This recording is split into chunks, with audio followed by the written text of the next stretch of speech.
This is the windvest windscreen, compatible with all years of the Honda Fury, available in multiple colors and sizes. But is this something you want or something you may possibly need? Let's jump on the bike and let's find out. Alright everyone, so as I gear up with my Kemimoto winter gloves, it's surprisingly like 53, 54 degrees outside right now. A little cool, but good riding weather. So we're going to test out the windvest windscreen. This is compatible with all models of the Honda Fury, and yeah, this is something I wanted to try out for a little bit because after my second annual Mackinac ride, I noticed I had a lot of wind fatigue.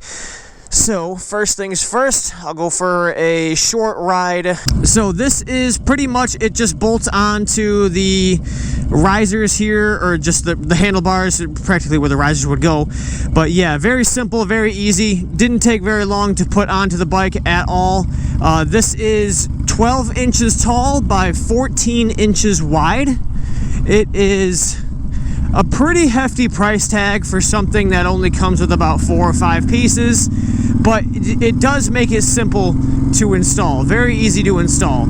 So first things first, that I can tell even going at slow speeds, only 20 miles an hour, is that there is no wind hitting my chest. Get out onto the road here, and I'm going to jump right onto the freeway and test this thing at high speeds. I've only gotten up to about 50 miles an hour on this, and immediately I can tell no wind on my chest, a little bit on my face, but it doesn't matter to me because I'm wearing a full face helmet and it doesn't bother me, I guess.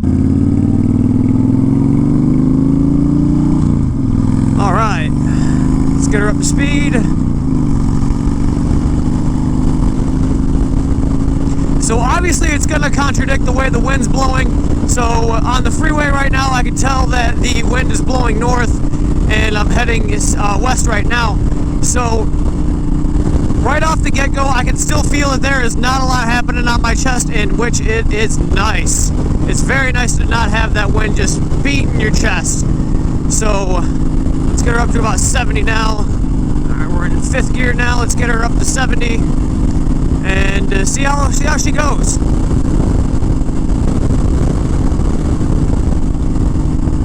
A little bit of wind hitting me on like the side here, my left-hand side, but again, not directly on the chest, in which it would be pushing me back pretty hard at these speeds.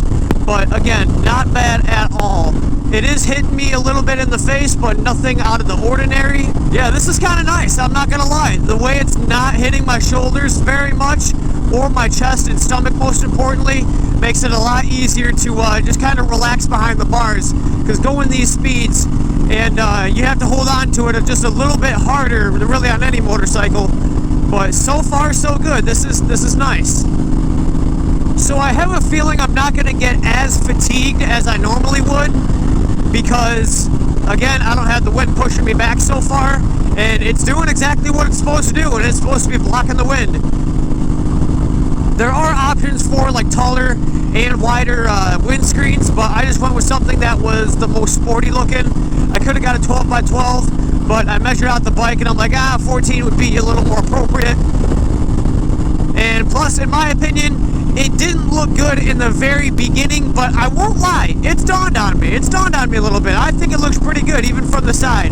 From the front, it's like, no, it doesn't look good from the front. But from behind here, I mean, beauty's in the eye of the beholder on this one, but from the side, it's got a nice sporty look. It's got a good lean back to it. It looks good. It looks good in my opinion. But yeah, this is a definitely to each their own kind of thing. But I went with the most popular one that had the most recommendations and had a pretty hefty price tag. And yeah, I don't necessarily, I can't really agree with how heavy the price tag is. I mean, I guess you're paying for the simplicity and the actual windscreen itself, as far as like the actual plexiglass goes, because it is thick and it is very, very durable. It's gonna take a pretty good sized pebble to put a dent in this thing, you know what I mean? So let's jump off the freeway here and get back to some street riding. This is nice. This is nice. Very, it feels good. how it feels at slow speeds is how you feel at high speeds, which is a pretty good sell point for me, to be honest, because you know you don't get that pushback on your chest a lot, and I have a feeling this is going to take down a very good amount of wind fatigue when you're out riding long distances. So I'm definitely going to try this out for something long distance and then go from there, and then really give you guys my opinion as far as long distance goes. But as far as high speeds go and you know, roundabout trips, you know, you could take on a windy day with this thing, and it's nice. It is very, very nice. Very simple install, like I said. So yeah, if you guys want to check this out, be sure to check the link in the description down below. And if you guys like more videos like this, be sure to subscribe to the channel. Hit that like button. If you have any comments or any other recommendations for stuff to try out, always feel free to leave your comment down below. So, as always, support your local veteran. When you ride, be safe and ride free. Peace out.